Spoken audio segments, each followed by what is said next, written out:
Hola a todos y bienvenidos a mi canal de Letras y otras pasiones. Si no me conoces, mi nombre es Consuelo y te invito para que te suscribas y actives la campanita. Hoy es mayo 10 del 2025 y vamos por nuestro día 130 de lectura bíblica. Agradezco mucho que estés entusiasmado haciendo este ejercicio día a día.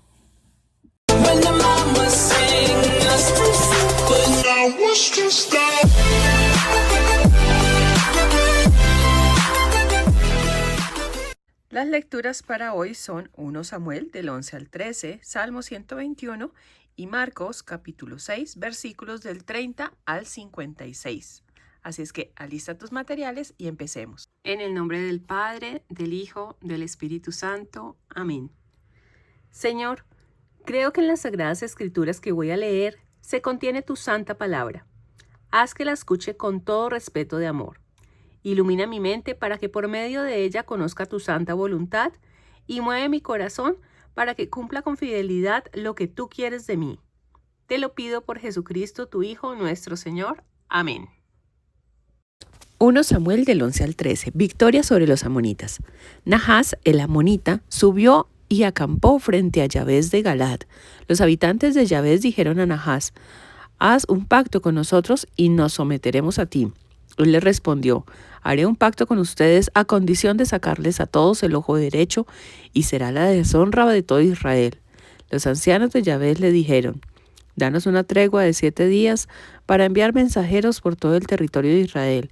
Si nadie viene a socorrernos, nos someteremos a ti. Los mensajeros llegaron a Gibeá de Saúl. Se lo contaron al pueblo y la gente se puso a gritar y a llorar.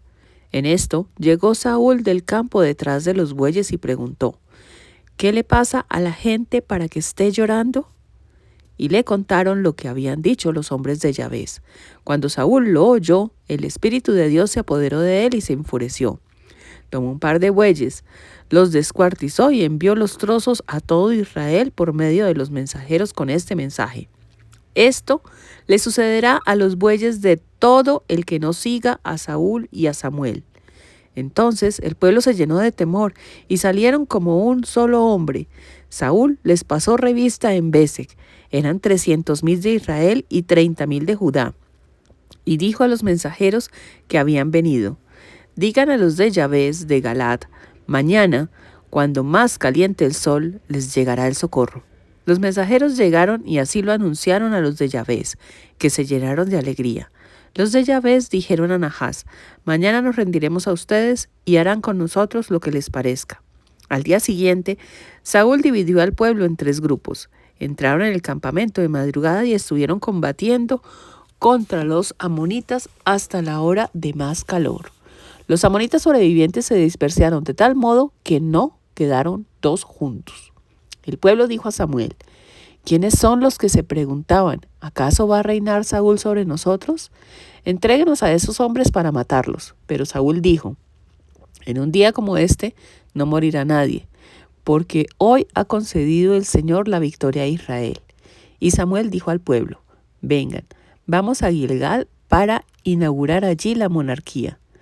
Fueron todos a Gilgal y proclamaron allí como rey a Saúl ante el Señor. Inmolaron víctimas pacíficas ante el Señor y Saúl y todos los hombres de Israel hicieron una gran fiesta. Renuncia de Samuel. Samuel dijo a todo Israel: yo he atendido a sus peticiones y les he designado un rey. Así que ahí tienen al rey que ha de guiarlos. Yo soy ya viejo, estoy canoso, y mis hijos están entre ustedes. Los he guiado desde mi juventud hasta hoy. Aquí me tienen. Si quieren acusarme ante el Señor y su ungido, ¿he robado a alguien un buey o un burro? ¿He oprimido o perjudicado a alguno? ¿De quién he recibido un regalo para dejarme sobornar? Si es así, lo devolveré. Ellos manifestaron: no nos has perjudicado ni oprimido, ni te has dejado sobornar por nadie. Y él les dijo: testigos son en este día el Señor y su ungido de que ustedes no han encontrado en mí culpa alguna. Respondieron: el Señor es testigo. Y Samuel dijo al pueblo: es testigo del Señor que suscitó a Moisés y a Aarón y sacó a sus antepasados de Egipto. Y ahora acérquense, quiero juzgarlos ante el Señor, recordándoles los beneficios que les ha hecho a ustedes y a sus antepasados. Cuando Jacob bajó a Egipto, sus antepasados invocaron al Señor. Entonces el Señor envió a Moisés y a Aarón, que sacaron a Egipto a sus antepasados y los establecieron en esta tierra. Pero ellos olvidaron del Señor su Dios, y él los entregó a Sísara, jefe del ejército de Hazor, a los filisteos, y al rey de Moab, que les hicieron la guerra. Luego invocaban al Señor diciendo: hemos pecado porque hemos abandonado al Señor y hemos dado culto a los dioses y diosas extranjeros. Sálvanos ahora del poder de nuestros enemigos y te daremos culto a ti. Entonces el Señor mandó a Jerubal, a Barak, a Jefté y a Sansón, y los libró de los enemigos que los rodeaban, y pudieron vivir seguros. Pero cuando ustedes vieron que Nahas, rey de los amonitas, venía a atacarlos, me pidieron que los nombrara un rey, siendo así que el rey de ustedes es el Señor su Dios. Pues bien, ahí tienen al rey que han elegido. Pidieron un rey y el Señor les ha nombrado un rey. Si respetan al Señor y le dan culto, si le obedecen y no son rebeldes a sus órdenes, entonces ustedes y el rey que les gobierna vivirán por haber sido fieles al Señor su Dios. Pero si no lo obedecen y se rebelan contra sus órdenes, el Señor les castigará como castigó a sus antepasados. Y ahora, dispónganse a contemplar el gran prodigio que el Señor va a realizar ante sus ojos. Estamos en tiempo de la cosecha, ¿no es así? Pues bien, voy a invocar al Señor, y Él mandará una tormenta y un aguacero para que se convenzan de que han ofendido gravemente al Señor al pedir un rey. Samuel invocó al Señor, y el Señor envió aquel día una tormenta y un aguacero, y todo el pueblo se atemorizó ante el Señor y ante Samuel. Entonces todo el pueblo suplicó a Samuel: ruega al Señor tu Dios por nosotros, para que no nos muramos, pues hemos añadido a todos nuestros pecados el delito de pedir un rey. Samuel los tranquilizó: no teman, es cierto que han cometido una gran maldad, pero en adelante no se aparten del Señor, denle culto con todo su corazón. No se aparten de él para seguir a ídolos de nada sirven y no pueden salvarlos, porque son dioses vacíos. El Señor no rechazará a su pueblo por la gloria de su nombre. El Señor en efecto ha querido hacer de ustedes su pueblo. Por mi parte, no pienso pecar contra el Señor dejando de rogar por ustedes y de enseñarles el camino recto y bueno. Así que respeten al Señor y denle culto sinceramente con todo su corazón, pues ya ven lo generoso que ha sido con ustedes. Pero si hacen el mal, perecerán ustedes y su rey. Comienzos del reinado de Saúl. Guerra contra los filisteos. Saúl tenía años cuando empezó a reinar y reinó sobre Israel. Años. Saúl eligió 3,000 hombres de Israel, 2,000 estaban con él en Migmas y en la montaña de Betel, y 1,000 con Jonatán en Gibeá de Benjamín. A todos los demás los mandó a su casa. Jonatán derrotó a la guarnición filistea que estaba en Geba.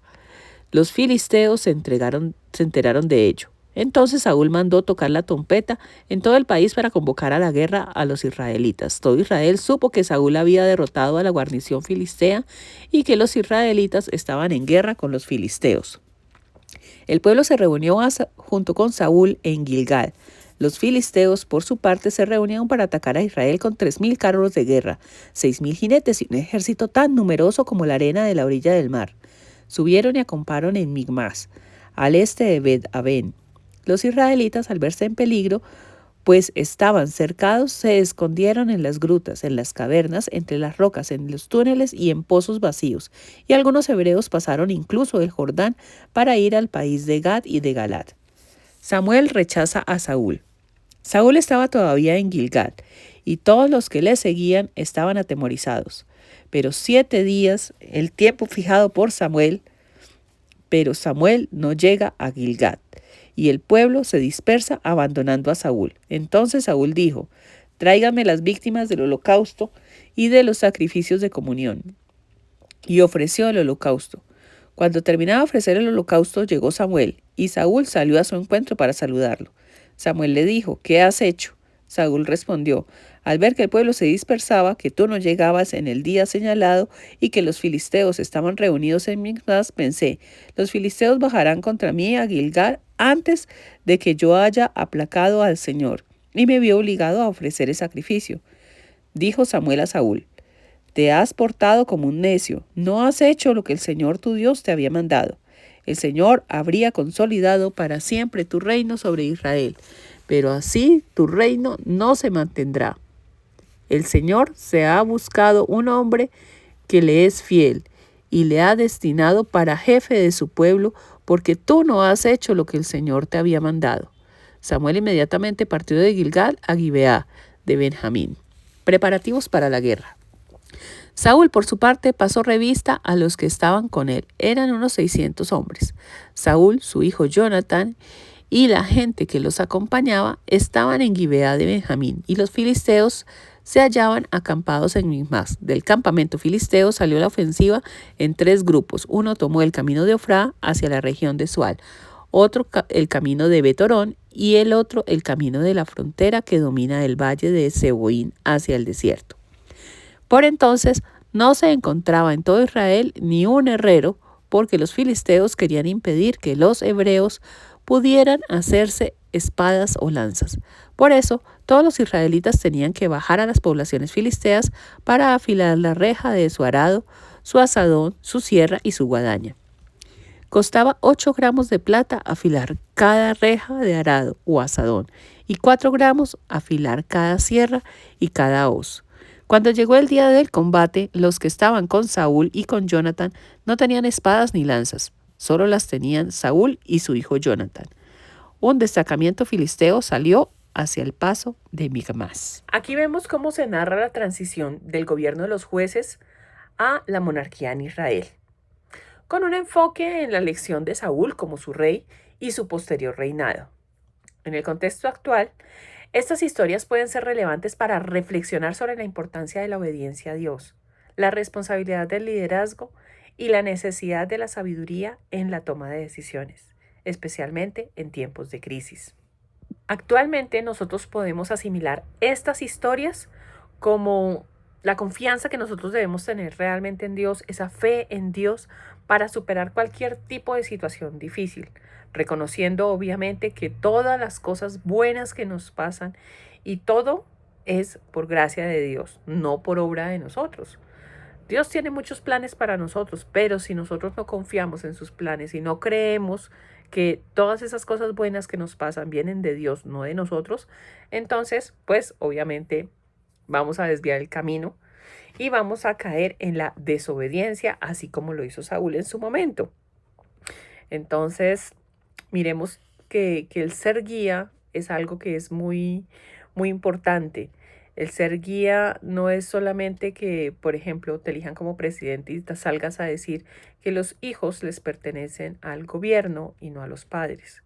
Yo sigo insistiendo con eso muchísimo porque es que los hijos les pertenecen a los padres son los que deciden tenerlos o los tienen simplemente.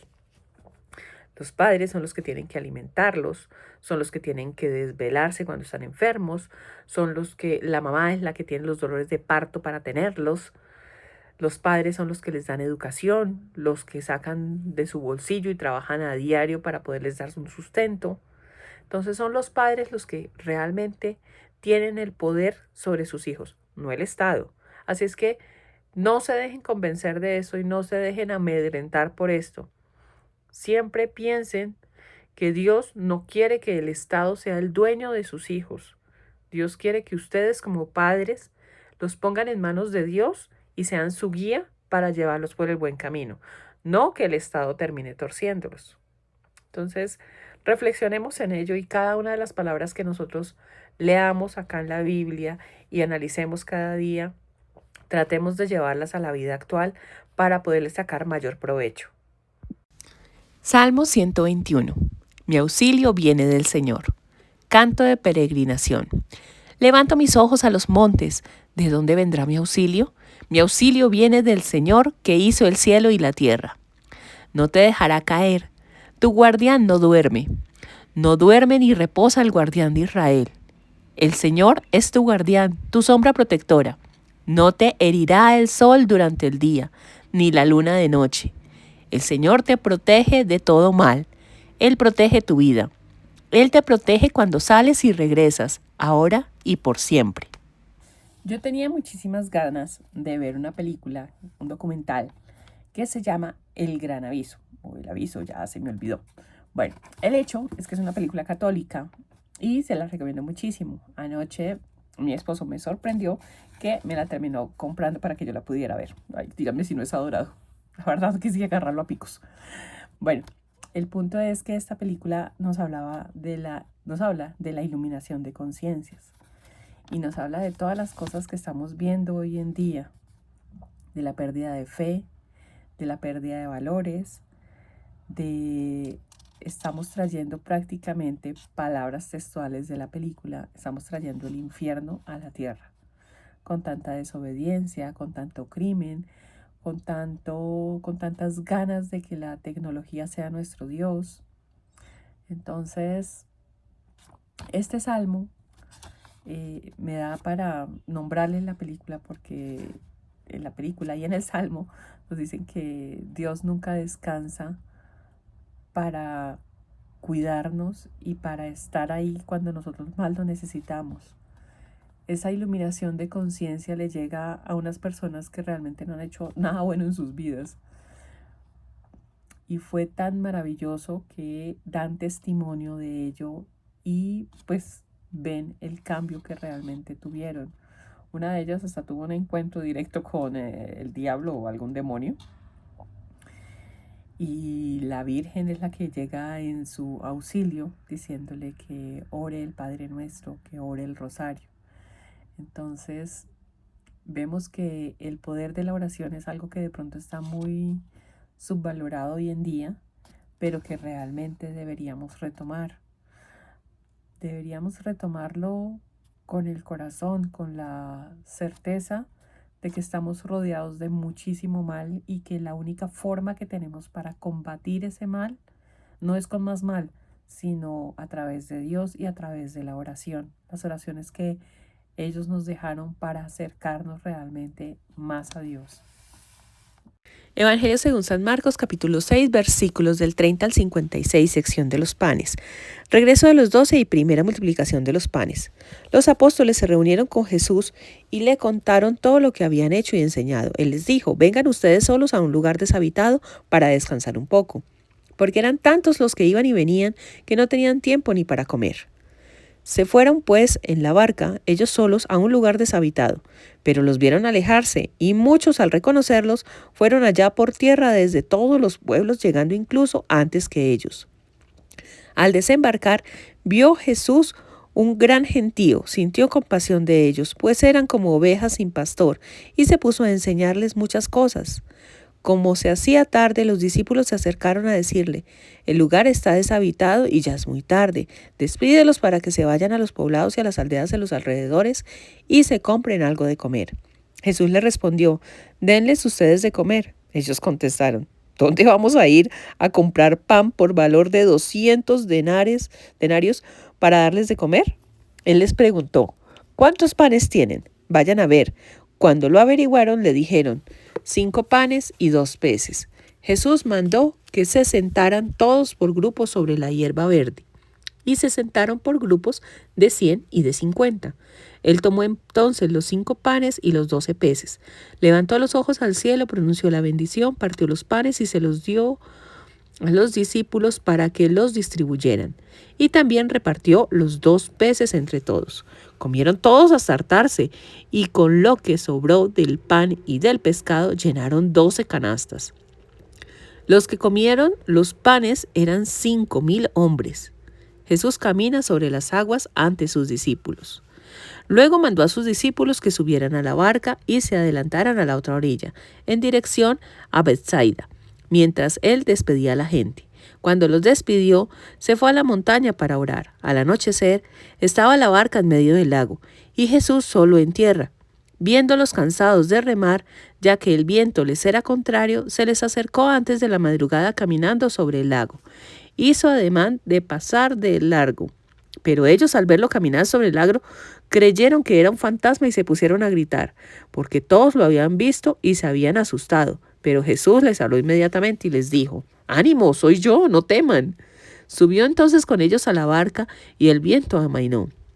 Ellos quedaron más sorprendidos todavía, ya que no habían entendido lo de los panes y su mente seguía cerrada. Curaciones en Genezaret. Después de atravesar el lago, llegaron hasta la orilla de Genezaret, donde dejaron la barca. Pero al desembarcar, algunos lo reconocieron. Recorrieron toda aquella región y comenzaron a traer a los enfermos en camillas donde oían decir que se encontraba Jesús. Cuando llegaba a cualquier lugar, pueblo o aldea, colocaban en la plaza a los enfermos y le pedían que les dejara tocar siquiera el borde de su manto, y todos los que lo tocaban quedaban sanos. Bueno, acá nos hablan de varias cosas. Una de ellas es la importancia del descanso y la renovación. ¿Por qué? Porque es que nosotros tratamos muy mal a nuestro cuerpo. Lo digo por experiencia propia. Cuando yo estaba trabajando, a mí no me importaba trasnochar, no me importaba pasar derecho sin comer, no me interesaba cargarme un montón de cajas con tal de cumplir con mi trabajo. No, no era bultera. Lo que pasa es que en renovaciones en la oficina, yo para poder entregar mis pólizas a tiempo, yo cargaba esas cajotas grandotas con fácilmente 15 resmas de papel para llevármelas para la casa y poder grapar las pólizas y entregárselas a los clientes. Pregúnteme la empresa si me dijo gracias. Pues obviamente no. Pero son desmanes que nosotros hacemos con nuestro cuerpo. Digamos que yo lo tuve mucho por el tema de trabajo. Puse el trabajo por encima de mi salud y por encima de todo. Pero hay personas que de pronto no es el trabajo, sino la diversión que lo ponen encima. Y se les olvida que todo eso nos cobra factura. Tarde o temprano el cuerpo va a envejecer. Y a medida que envejecemos, el cuerpo nos dice: ¿se acuerda cuando usted llegaba y pasaba derecho y no dormía y no comía, o se excedía en trago, o se excedía en quién sabe qué vicios? Pues ahora vengo y le cobro, ¿no? Ahora, entonces usted sufre de esto, de esto, de esto, de esto, de esto. Entonces, miremos acá cómo es tan sabia la palabra de Dios de decirnos: oiga, usted necesita descansar para no estar agotado y poder afrontar las responsabilidades con energía y con enfoque, porque cuando estamos cansados nos desviamos y no logramos ver las cosas, ni la realidad, ni la solución a los problemas. También nos habla de la importancia de ayudar al prójimo. Hay muchas necesidades hoy en día, pero también, como lo he dicho siempre y me sostengo, hay mucho avivato que vive de la buena fe de las personas. Nosotros debemos aprender a mirar a quién realmente ayudamos. Nosotros no podemos, la plata no está para regalarla y está difícil de conseguir. Pero lo que sí podemos hacer es mirar y pedirle a Dios que nos muestre una necesidad real para que nosotros podamos ayudar a esas personas que lo necesitan. Porque sí hay necesidad en el mundo y sí hay necesidad de que nosotros ayudemos realmente a los demás. Estar atento a esas necesidades, porque ahí sí, como dicen, hoy por ti, mañana por mí. Porque es que uno no sabe, la vida da muchas vueltas y uno siempre debe ser agradecido con Dios, agradecido con las personas que le han tendido una mano, agradecido con todas esas bendiciones que tenemos. Y por último, nos habla también del poder de la fe. Y es que vemos cuántos enfermos no se curaron solamente con tocar el manto de Jesús, solamente con estar cerca de Él, con esa fe que tenían ciega en que solamente haciendo eso se iban a sanar. Nosotros hoy en día tenemos tantas cosas que nos muestran el camino, pero seguimos pensando en que alejados de Dios vamos a lograr mucho. Entonces, más bien, tomemos la palabra de Dios como nuestro alimento y realmente tengamos fe en Dios, tengamos fe en sus designios, en su palabra, y acerquémonos más a Dios para poder recibir la ayuda que necesitamos y la sanación que necesitamos, porque lo más importante es que sane nuestro corazón de las heridas que tengamos. Y asimismo, pues nuestro cuerpo va a terminar también sanando. Y finalizamos con la oración de cierre. Gracias, Padre, por las enseñanzas que has querido comunicarme a través de tu santa palabra. Haz que, como buena semilla, prenda en mi corazón como en tierra fértil, para que los frutos sean abundantes en beneficio propio y de mis hermanos. Por Jesucristo nuestro Señor. Amén.